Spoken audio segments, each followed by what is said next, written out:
Alrighty, folks. Phil is a very long supporter of Programmable. Welcome, Phil. My name's Nash. I'm a developer advocate for a company called Sonar, who make static analysis tools to help make your code more clean and more secure. I'm very new and excited to talk about this, so if you've used it or haven't used it or are interested in it, come and talk to me afterwards. I'll be in a bright purple t-shirt trying to stand out. So yes, if you are using it, I'd love to hear what you're using it for. Other than that, my name is Nash. You can find me all over the internet if you want to ask me questions about any of the things I'm going to talk about today, or indeed, again, about the business. Find me on Twitter, find me on Mastodon. I think we're still saying that, or whatever. Also, I have the greatest domain name in the world for myself, and I just like to show off about that one. You don't even have to visit it. It's fine. But today we're going to talk about passwords, mainly because I think passwords are terrible. Is anybody sort of in agreement with that? Passwords are terrible. Yeah, a few people, but not everybody. So that means I get to spend the first part of the talk telling you why passwords are terrible. And I'm going to start with a pie chart. I like a good pie chart. It's a pie chart that you can't read, but I know what it says, so that's important. This was a survey done by Google back at the end of 2018, asking people about their use of passwords and various things like that. And the question here was, how often do you reuse passwords? And so the big blue block on the screen there is 52% of people said some of the time. Some of the time I reuse passwords. I don't know when you choose to reuse a password, or like this site needs a new one, this one, the old one, that'll do. But 52% of people were like, yeah, cool, some of the time. I like the green block are the people that said they never reuse passwords. 35% of people said they never reused passwords. And obviously, as developers, we love those people because those are the people that aren't going to get broken into immediately when their passwords leak online. But what I think is really interesting is the bold 13% of people who said, I reuse passwords all of the time. I'm just like, I have one password, not the application, just a singular password. I have crafted it in my room in the glowing light of my monitor, and that password is the greatest password ever, and I will reuse it everywhere. 13% of the time. I'm terrified by those people. Terrified. But at least they were honest about it. You see, those 35% of people in this green block that said they never reuse passwords, in the exact same survey, they were asked whether they use a password manager, and 24% of people said they did use a password manager. Now, there's a gap between that 24 and 35 of people who I assume either have the most incredible memory in the world, with 100 different accounts, and they know a password for each and every single one of them, or little sticky notes around their monitor, which I suppose could be argued is a password manager of sorts. Or they were lying. And I sort of believe that one. Users, I believe, lie to us all the time about this kind of stuff. And they probably were in that blue block, or maybe even the yellow block, and they were afraid to say to Google in a survey that they always use the same password. But 24% are actually, it's not a great figure either. That means 3/4 of people out there are not using password managers and reusing passwords. And that's bad. And then sometimes people like to use terrible passwords as well. I like to bring up Mark Zuckerberg. He is shown without legs. It was after he bought Instagram that he got his Instagram, actually it was only $19 billion or something. No, it was $1 billion. That was an easy $1 billion they bought Instagram for. And then he lost access to his account because his password was a 6-character repeating password, which was presumably his child's first words, immortalized in his password that then I guess when you own the company, it's kind of easy to recover your account, but it's still silly. I always like these. NordPass, as a password manager, did a release in December last year of the top passwords in 2022. Any of these yours? No one's admitting to that. I think it's interesting with these. I like these lists because password and 1, 2, 3, 4, 5, 6 tend to swap positions in the top number one over time. But the much better is 1, 2, 3, 4, 5, 6, 7, 8, 9. It's 9 characters. It's obviously wonderful. This one had some really weird data in it though. Right down at the bottom there in 9 is col 1, 2, 3, 4, 5, 6, which I just think is an anomaly. But I couldn't prove otherwise when looking at their data. So this is weird. Don't understand it. And what I like, and guessed actually, I think is a weird one coming at number 4. 5-character password. All lowercase one thing. It's a weird one, but do you know what? If any of your users are using these in your applications, then it doesn't even matter. These are easily guessable passwords regardless, and those users are going to lose access to their accounts. And then even when people pick good passwords, those people who have one password for everything, but it's 25 characters long. The digits of pi, for example, maybe, which is not a good password, by the way, because lots of people pick it. Even when they pick good passwords, the applications that they put those passwords in then go and leak them all over the internet. And if you don't know about haveibeenpwned.com, it's a service where you can go and put in your email address and find out how many of your accounts around the world how many of your accounts around the internet have leaked your passwords onto to attackers. Then you should go check it out. There's just millions of these passwords just lying around, and if you do use the same password in more than one place, it is ripe for a credential stuffing attack where we take the credentials from one application that's leaked everywhere and play it into everywhere else. I know about this because I also was hacked this way one time, a long time before I was giving talks about this, so don't worry about it. But then people can have a great password, they can keep it very secure, they can probably put it in a password manager or whatever, but at the end of the day, you only need, attackers only need one person or some people to give up their password somehow and they get in. And some people will just tell you that password on the street. I'm not making this up, a video is about to come. It's a video of comedian Nazim Hussain who decided to take a clipboard to the streets and ask people for their passwords. And as well as other things as part of this skit. It's absolutely incredible. I have to show you it because it genuinely happened. And you'll notice the first couple of people get this right. They refuse to give a password, but eventually... What is your email password? No. No. Is it N-O? Yes. What's your credit card number? I'm not going to tell you. Do you have an email? Smart. Not going to tell you. And what's the password for your email? Why should I be giving you this? Well, it's just part of the survey. What is your internet banking password? Yeah, is it a number? What's the number?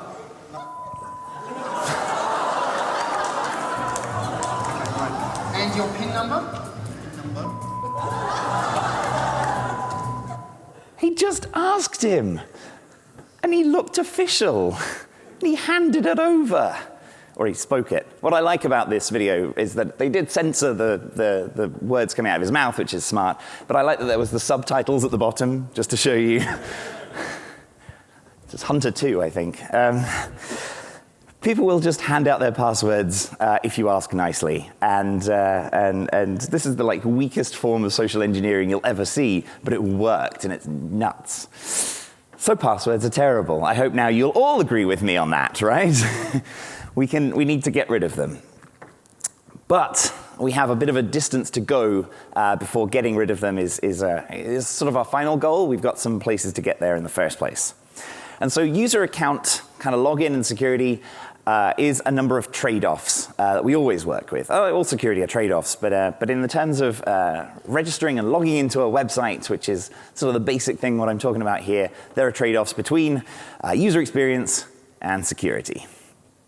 And what I propose to show you over the rest of this talk is that we can indeed, as we work towards a passwordless future, which I believe is the pinnacle of both user experience and security in this particular case, we can take the existing things that we have as well and upgrade their usability whilst also helping to improve security over that time, so that over the time we can up-level people's security and ability to access their accounts without making them less secure, in fact, by making them more secure. So if we were to look on our axis of kind of experience versus security, passwords don't do particularly well, as we've already worked out, right? It's hard to remember good passwords, it's hard to choose good passwords, and honestly, we need a password manager, a third-party tool, or an enormous number of sticky notes in order to actually do this right. That's reasonable, but it's just it's the experience people expect, which is sad. On the other hand, they're not very secure either. As we've just kind of discovered, people are reusing passwords all the time. They use bad passwords. It's easy to break those. Other websites give away people's passwords, so there are leaks, and you can use credential stuffing attacks to attack other people's accounts. And of course, and I haven't mentioned this yet, but passwords are of course vulnerable to phishing as well. It's quite easy to put up a website, send a bunch of emails to people, and hope they put their credentials into your website. What I like about phishing attacks for the most part is that those websites never look like the website you're supposed to be logging into, and therefore it's really hard to fall for them. I've always thought that like a room like this is full of a whole bunch of people that could phish people very, very well, but don't. Take that knowledge and just put it in your pocket one day. Right, so our answer to passwords in the first place was to use a password manager. This is a great thing. Password managers make the experience better. It's easy to pick a good password. Cool. It's easy to not repeat passwords. Also cool. And they'll autofill things into the browser for you and stuff like that. Sync it across your devices. Password managers make a nice experience. And you end up with long, difficult passwords, apart from on those websites that restrict how long your password's supposed to be, which always annoys me when I'm making a new password.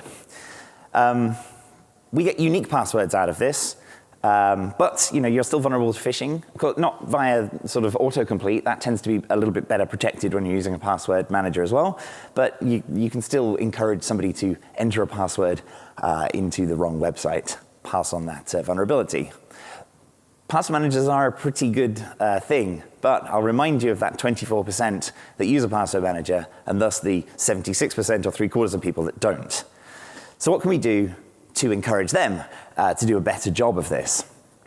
Well, it turns out there are a few tools within the browsers and web APIs these days that do in fact allow us to make this better for us. We can improve this. And the first thing is by some very small amounts of HTML, which I love that sometimes it can be this easy. The autocomplete attribute on the input element is absolutely my favorite attribute in the world on one of the most powerful HTML elements in the world. Autocomplete will encourage the browser to offer you various suggestions as to what to put in this field. And if you put autocomplete as new password, then browsers will offer you a securely generated password. This is a Firefox screenshot, but I believe Chrome does the same. And it offers you that new securely generated password and to save it in the browser's password manager. This is a great start. Again, we're not here trying to get the most technically advanced people to do this. We're trying to get everybody along board. And so if you give them a securely generated password and get that saved in the browser's password manager, then they're already having a better time, a more secure time. Now we can have autocomplete as new password, and we can also use autocomplete as current password back on the login form, and this is to hint to the browser that this is in fact the current password that we're going to use. New and current password exists so that when you're doing a password update and you have the fields which have your old password and the two new passwords, then we can distinguish between the two of them. Adding autocomplete to things like the input for your username is also useful. Helps the whole thing along, smooths the whole experience along. Then we can actually take a little bit more control over this with the just most exciting sounding API on the web platform, the Credential Management API. And it turns out you're going to actually hear quite a lot about the Credential Management API from me today. It just doesn't sound very good in a title for a talk. Turns out this is the Credential Management API talk, and it's cool. It's cool because it allows you to store and retrieve credentials in the browser's password manager for your users. Store and retrieve.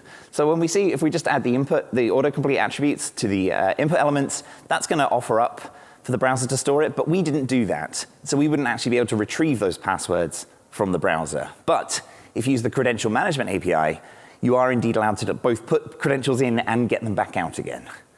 And this makes logging in with a password in a browser that supports this kind of a one-click process. It allows you to encourage people to use a more secure password, store it in the browser's password manager, and make for a quicker login experience as well.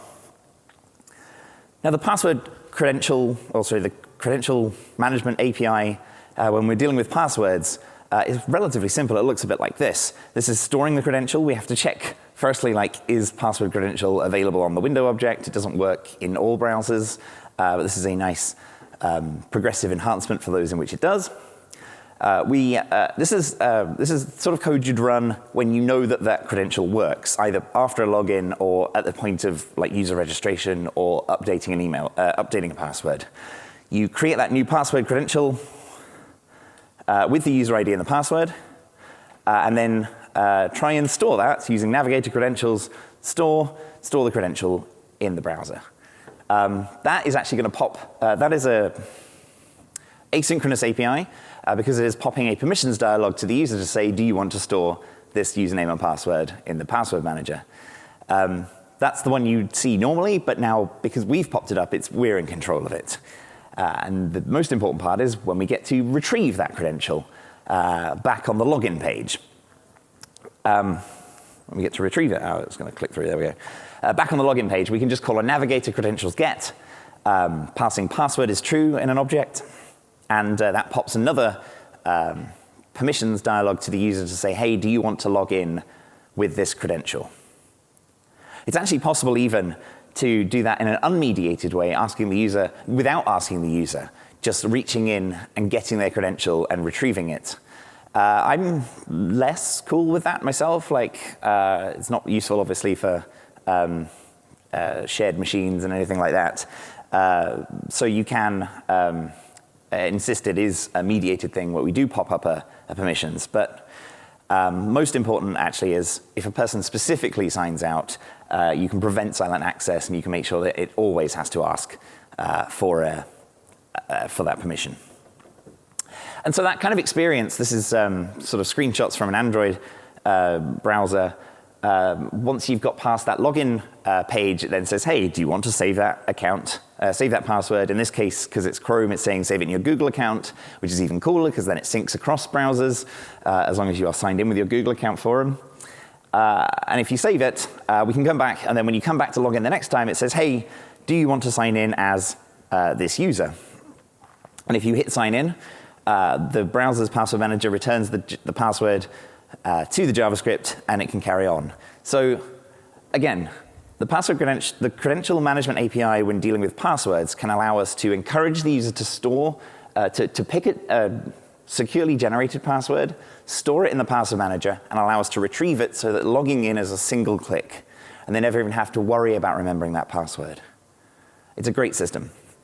It still uses passwords, and we want to get rid of those. We'll get there eventually, but this is a good kind of step on the way. So this credential management API is great because it gives us a one-click login, which is a really nice experience, and no need to remember the password for the user. It doesn't take away from the fact that we are indeed still using passwords, and while we can encourage strong passwords, that doesn't stop the user using the password 123456, or indeed using the same password all over the place. This credential management API does, I think, kind of decrease the risk level of phishing again. It's one of those things where if you're on the website and it offers you this, that's the correct website. If you're on a phishing website, a different domain, it's not going to offer the password or anything up for you. So that might at least give people pause and think this is not my normal experience. So passwords, we can't really fix the fact that people can use the password 123456 unless we specifically ban that one, which you should as well. But what we can do is add a second factor to make this more difficult for people to break, especially against other things like leaking of passwords, credential stuffing attacks. And that's where two-factor authentication comes into play. Now, you've probably seen this plenty of times yourself. You get that 6-digit code sent to you over SMS. Maybe you have an authenticator app. And indeed, there are increasing numbers of people using their own kind of apps that you might have on your device already to authenticate that you are indeed logging in right now. And this is cool. Two-factor authentication degrades the experience. It's now a two-step process. you now have to not only deal with a password that you have to find the right sticky note that it's on, but also have to reach and get your phone. Possibly that phone may be, in terms of SMS, that phone may not have signal. I know in a personal note that every time I have to go and use my device to log into a site somewhere else, I will scroll on Twitter for 10 minutes because I forgot what I was doing whilst waiting for an SMS to come in, or just because, So it's a bad experience. It slows down that experience. And we have to remember that no users are coming to our sites or our applications in order to log in. They want to do the thing they want after the login. The security, on the other hand, is good, right? We overcome poor passwords by using this other hard-to-get-hold of device, something you own. Still vulnerable to phishing. You can always make a two-factor phishing flow. Very easy. Again, don't go and do that. Thank you. An SMS as a process for this, is possible for targeted attacks. A lot of people, I didn't know if I was going to go into this, but we're it was last week, I think, that Twitter turned off SMS two-factor authentication for non-paying, non-blue customers in what I think was a bad idea. Because a whole lot of people now have a less secure account. You see, Twitter turned it off because they discovered that they were actually being attacked by people who were running up big bills on their SMS two-factor authentication by sort of partnering with dodgy telcos in other countries who would kind of do a revenue share on sending a bunch of text messages over an expensive number. And Twitter, in sort of all of its thrashing about and deciding to do things on a whim, decided that just turning off security was indeed a good idea in this case. It's a reasonable suggestion that a threat to a business is that somebody would try and use all their money on sending text messages by sending many requests for this kind of thing. But there are things you can do to mitigate that. For example, not allowing people to send multiple requests for their two-factor authentication codes. And the problem with this, I thought, was actually that a whole bunch of people in security cheered the fact that SMS was going away as a two-factor authentication method for Twitter, forgetting the fact that many of those people probably chose SMS because it was easy and allowed them to secure their account. But many of those people who aren't paying for Twitter don't have enormous accounts that are worth hacking into. And if you want to do an SMS attack on two-factor authentication, you actually need the person's phone number, you need to do some social engineering in order to swap a SIM card somehow, or you need to stand up your own telco and intercept messages. All very possible things, all things we have the technology to do and the social engineering to do today, but an absolute hassle, and only worth it for high-value accounts. Those high-value accounts who are paying for Twitter are still able to use SMS two-factor authentication. The other thing about SMS is it's just very available to everyone. You don't need a smartphone. If you have a phone, you can probably receive an SMS. So it was a bad idea. Not to say that using an authenticator application is not a good thing. It's just turning security off for a bunch of potentially vulnerable accounts is a bad thing. Rant over. Can we make two-factor authentication better, though? Well, yes. It turns out that our friends, the autocomplete attribute, is here to help again. If you add autocomplete as one-time code to an input that is expecting a 6-digit code to come in from an SMS, on Safari, on iOS, and indeed on the desktop, this will autocomplete from your messages. And that's cool. It's one extra thing, and it makes a much better experience.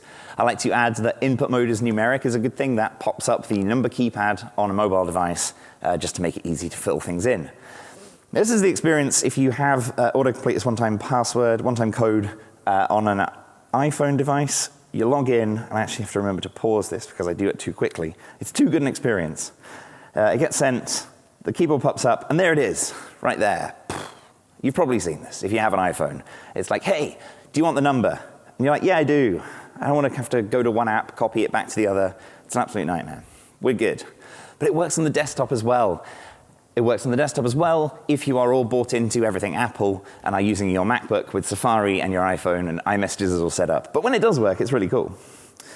And it looks very similar. You go log in. I like that I misspell my username in this particular demo.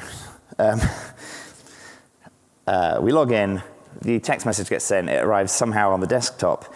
And as you go there, we get an autocomplete. Oh, get back. We get... That's fun. That's my desktop behind.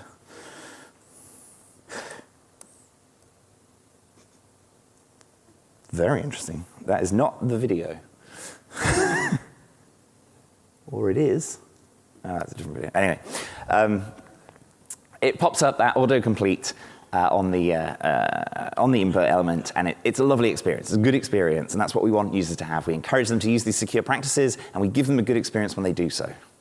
And this brings us then, because that's the Apple ecosystem, but for other browsers, we end up with the WebOTP API, which, funnily enough, is the Credential Management API, just in a new disguise. Credential Management API, in this case, earlier, we were asking for a password to be retrieved from the navigator's credential store.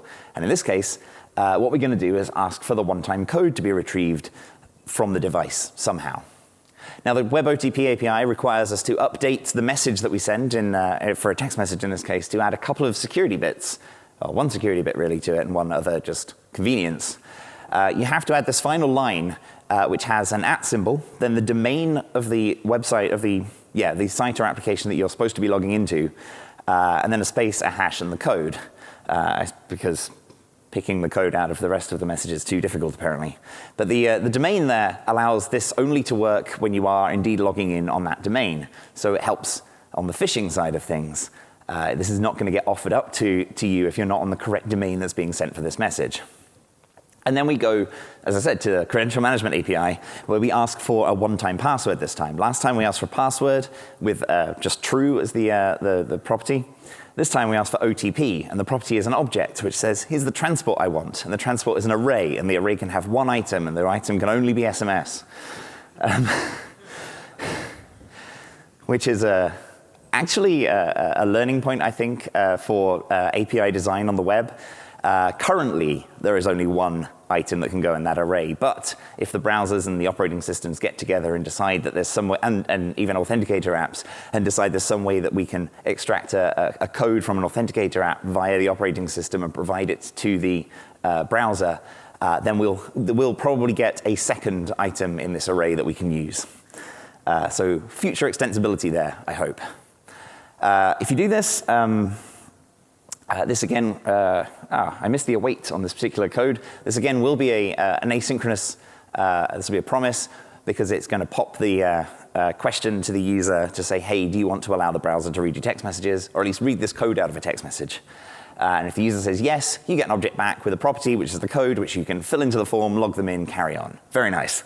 And it looks like this. Again, I have to sort of pause it halfway because it was too good an experience. So you go and log in, the message gets sent, and Android is a bit weird at the moment because it's like, hey, you got a text message, also we want to do something with this text message. But the bottom bit there is is our permissions dialog saying, hey, you've got this message, can we take the code out of it? And when you press allow, it provides that code back to the application, which fills in the form. Job done. Very nice. So we can take two-factor authentication and improve the experience, at least in the SMS world. Like I said, I'm waiting for that future where more transports and authenticator apps are allowed for this. But if you're using SMS, we can now make this two minimal steps for logging in. If you combine the Credential Management API for passwords with the WebOTP API right now, we get a two-factor authentication login that takes 2 clicks or 2 presses from a user. Didn't mention, but if you actually if you're using sort of Chrome on Android and Chrome on a desktop and you're logged in, you get quite a nice experience there, which I've never managed to capture on video. They're not my kind of default browsers and operating systems, but the phone will actually just pop up a thing and say, hey, can I send this to your desktop? And if you press yes, the whole thing works. So that API works on the desktop as well. So this experience still requires that second device and phone signal, but It's more secure. It's overcoming our poor passwords and our leaked passwords.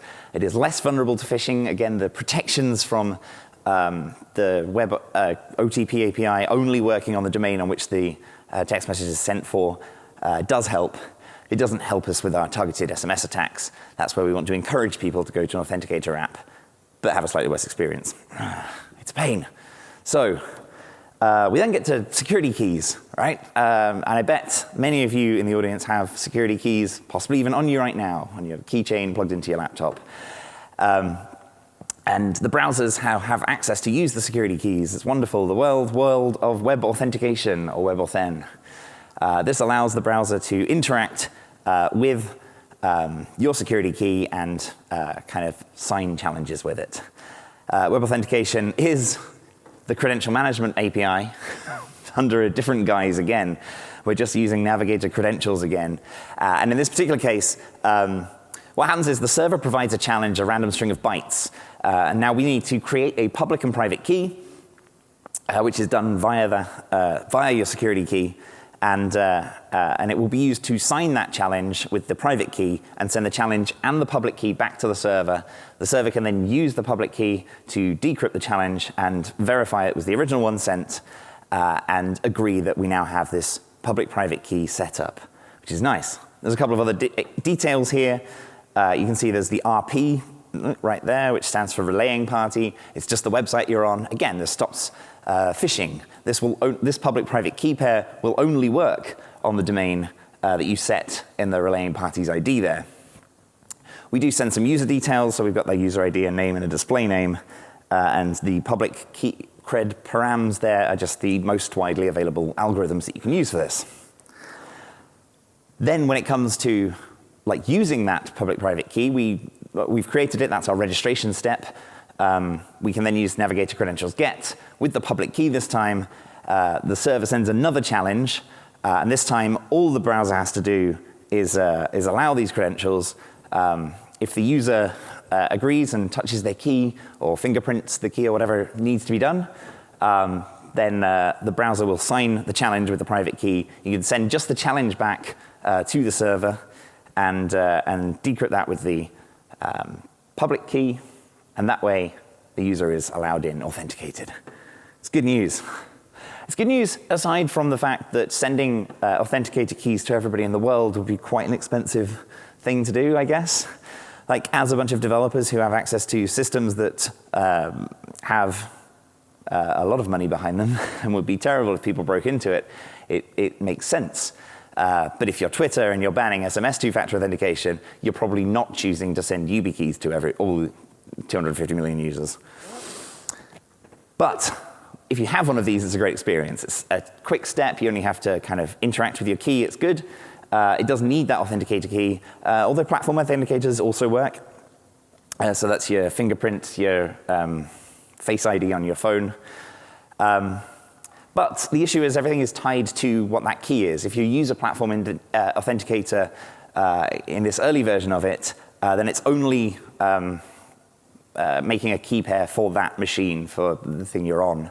And so you have to register multiple keys in order to make this work across your devices. But on the security side of things, it is looking much better. We're protecting the fact that our user's password is probably terrible. It is public and private key cryptography, so there's not much somebody can do with that public key if the website leaks it. All they can do is also say, yep. And then it's phishing resistant. It only works on the site that it says it works on, that is defined in the relaying party ID when creating the key in the first place. It only works there, so you cannot be phished. Incredible. But I've spent quite a lot of time talking about passwords, and I want to get over that now, because the future is passwordless. We need to get rid of them ultimately, and we're getting there. I'm going to take a diversion to magic links, only to tell you that I don't really like them. I told you earlier how if I need to pick up my phone and get a 6-digit code from an app or an SMS, then I'm probably already on Twitter. Well, magic links uses the power of email to put me off and make me check my inbox instead of go and do the thing I meant to. Look, it's okay. There's not really a need for a password, but it relies on email and the whole ability to send an email, which If you've ever tried to send an email with a service that sends emails for you, sometimes they don't arrive, or they arrive in spam, or they take a while. But really, the problem is friction. Email is not immediate, and sending somebody to their email inbox is a great way to get them to do something else that wasn't signed into your application. I say that this doesn't require a password. I now have one user account in which I sign into it with a username and a password, and then it emails me a magic link. And I'm very annoyed with it every single time. It's just 2 passwords. Anyway, it's pretty secure, it's fine. I don't like it. It's a bad experience. Moving on. Passkeys. Hooray, we've got there. Passkeys is the sort of user-facing term, as it happens, for the passwordless feature that we're working on. It's a term that's been agreed by Apple and Google, and they're kind of using it in marketing to users on occasion. Passkeys are a replacement for passwords. I think they wanted something with the word pass at the start of it to just help people get over it. But do you know what it really is? It's multi-device credentials using the Credential Management API. And by multi-device credentials, I mean, in this case, our original web authentication application implementation tied a key tied your public and private key to that particular security key or device authenticator. Passkeys are multi-device credentials because they can be synced across devices, which makes it a much better experience for users. Passkeys is still web authentication, but it's kind of tied solely to platform authenticators.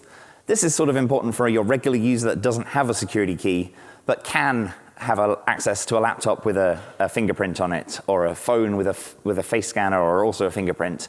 It uses those platform authenticators to do this. It verifies the user on the device. And this is a second and important part of this. Like, normally, user verification and authentication is tied up in the same process. It's tied up in that sending a password and your email address via a form submission that says, hey, I'm this person, and this is my password. I'm authenticated, right? But with passkeys, it verifies the user on the device, because you have to use that fingerprint, your face, even a password if you can't currently use the biometric version of it. It still uses the password, but it verifies that that is the user that signed up for this in the first place. And that's good. And then, once it's done that, using that same private public key authenticates the user with the server. And so we have that verification stays on the device, which is quite magical, really. And then it's sort of a 2-factor authentication in a single factor, which is crazy. It can sync across devices. Now, this does require those devices to be on the same kind of platform. So if you are on the Apple ecosystem, then Keychain will sync these for you across your Apple accounts. If you're on Android, your Google account can sync it across Android platforms and soon Chrome OS, although I don't think it quite works just yet. But it can also be used cross-device where that sync is not possible. Built into the world of passkeys is the ability to use one device to share that private key, or to be able to sign that challenge from the server on a different device. I'm going to show you how that works because it's much easier to just see it. The code looks very similar to if you're using web authentication in the first place, except you have to check a couple of things. Presumably this is code that's picked up from, this feels very Java with how long these things are, but you do need to check, firstly, is a user verifying platform authenticator available? And if it is, you also need to check, is conditional mediation available?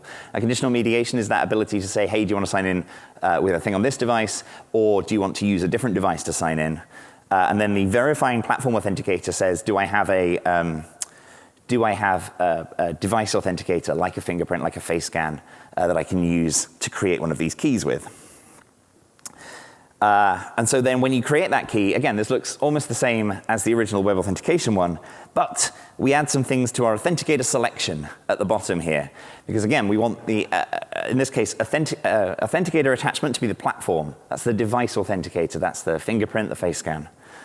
It says require resident key. That allows the device, the credentials to be discoverable. That means the next time somebody comes to sign in, it can offer the available passkeys to them.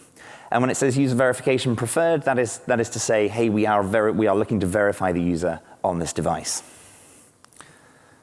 Yep, that bit. Demo, I want to show you it in person because it's much nicer to see. And so let's go to Safari to start with. Now I've got it's an example application built by an authentication company, so I'm just going to use theirs because it works quite nicely. And I'm going to log into this demo. Now I'm going to use a new email address for it with a plus there just because I've logged into this a couple of times, so I have a bunch of passkeys. But I'm showing you I'm creating a new one here. This is Programmable Melbourne, let's say, PRG Melb. I'm going to continue. And that's going to offer me to, come on. Oh yeah, good point. I need a whole email address there. Thank you.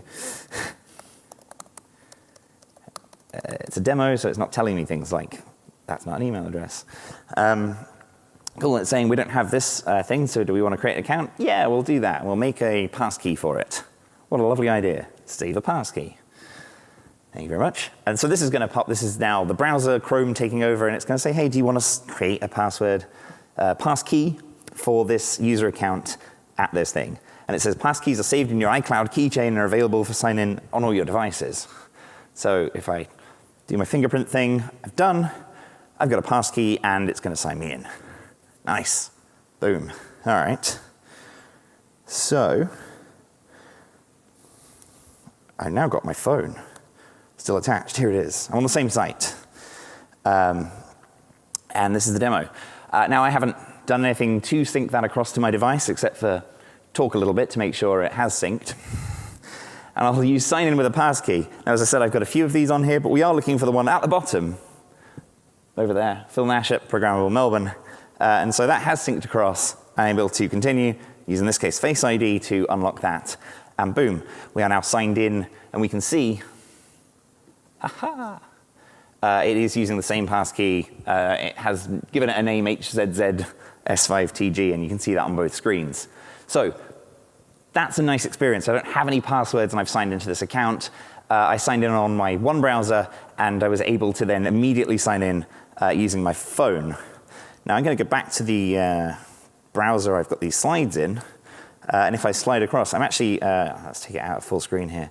I'm in Brave in this particular case, and I can go and sign in with a passkey here. And this shows you that cross-device ability. You see, I do have a passkey for this using a different thing, but I'm going to try another way. In this case, a different device. And so if I bring this phone screen back up there, we get a QR code. And of course, everybody loves QR codes these days, so they're very understood. And you can scan that, sign in with a passkey, it says on screen. And this is giving me all the options, will give me all the options to sign in that this device has had from that website. There's a bit more checking here. You actually do need like your Bluetooth and your Wi-Fi on so that the browser and the device, the phone and the laptop can agree with each other that this is happening. But if I now pick my passkey that we just created and Face ID it, don't forget that, then in the background, I've passed that passkey to this other browser. We still have this HZZS5TG passkey. And we've been able to sign in to this other browser that didn't have a passkey yet and can't sync from the Apple account. And what you would do if you were building this application then is to say, you can offer that user to save a passkey for this device, for this browser now. So that the next time they go, they can just use their platform authenticator on the device they're using. So, I think passkeys are really cool. Spent a lot of time getting to that, but the experience is great, right? There's no need for a password. There's no need for a second factor authentication. It's really easy. It does require a platform authenticator. It requires you to have a device that has a platform authenticator and a way to verify the user on it. That means that not everybody has access to these yet. People are still using old laptops, old phones, and they maybe don't have access to it yet. So we do still have to provide other ways for people to authenticate. But for people who are living in the future, a future of devices with platform authenticators on them, we can do it. And then it syncs. Like that experience between going from Safari on my desktop to Safari on my phone, is amazing. I didn't have to think about it, aside from the fact that because I've signed into this one 5 times before, I have to pick the right passkey. But if you have one passkey for your one account, it's just going to come up and say, is this you? Yes, Face ID, done, you're in. Amazing. And then, of course, this is the same thing for web authentication as a second factor. It's phishing resistant. It will only work on the website that the private public key pair was saved for. And it's unleakable. If somebody else has your public key, it's a public key. It doesn't matter. There's nothing they can do with it. And so I'm not an actual security researcher or anything like that, which means I'm able to put the word, is this perfect, on a slide. Probably not, right? It does still kind of save these to your iCloud keychain, for example. And so if you lost access to your Apple account, you might end up in trouble. Same for a Google account. But the sort of it's better to be able to sync as a user experience, and the risk of losing access to a serious account like your Google account or Apple account is much lower than it is losing access to some other website, depending on what that website is, of course. So there is things to consider there in terms of, is it okay to keep these private keys with Apple and Google? That's the one thing to concern about. Are there other drawbacks? Well, there is also the browser support. It's not everywhere just yet, but it's absolutely my belief that this is the time to be building this because we can be progressively enhancing those login experiences for users who do have the right browser and can deal with this, whilst also improving upon on their security and kind of hoping that everybody else comes along soon, because it is coming. That support is coming. It works in Safari. It does work in Chrome and Android. Like I said, I don't think Chrome OS quite works for this just yet, but it's coming and it's getting here. There's a good way to track on like who it's getting here with.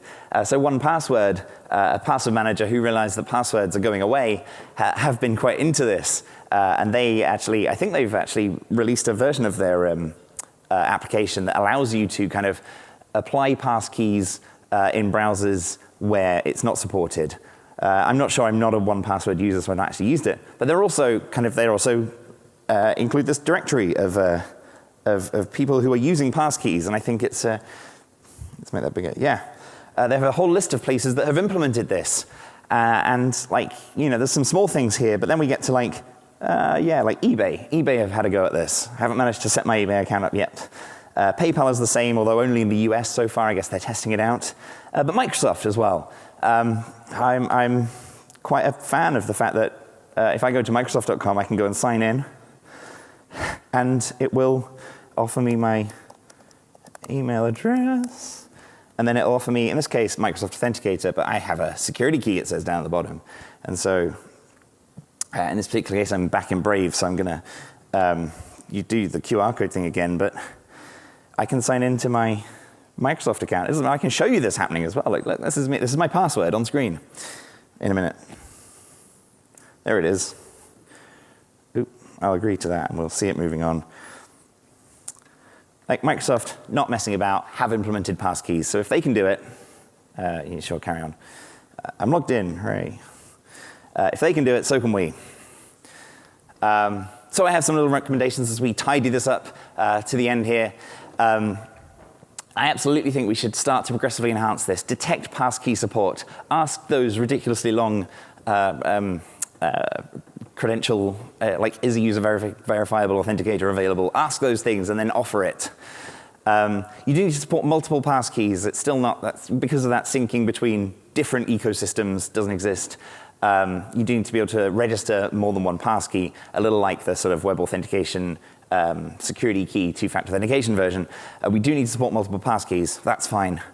Then we can fall back to passwords when we need to, but implement two-factor authentication, because if it's important enough to keep things safe, it's important enough to not leave it in the hands of people and passwords. And then once a user can use passkeys and is happy to do this with all their devices, you can offer to upgrade and remove that weak credential. Like, passwords have no use for somebody who now has passkeys set up everywhere.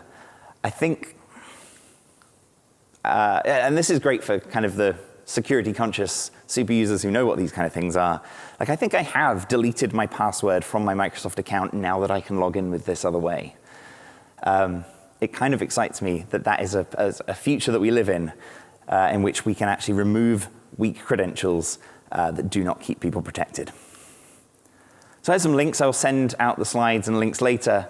But if you hit up passkeys.dev, that is kind of a whole big overview of how this works, as well as some other presentations on it. If you check out WebAuthn.me, that is a great kind of illustration of how web authentication itself works, including some lovely diagrams, interactive diagrams as things happen.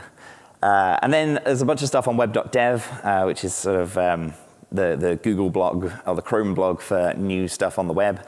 So you can check out passkey registration to see the differences between regular web authentication and passkey registration.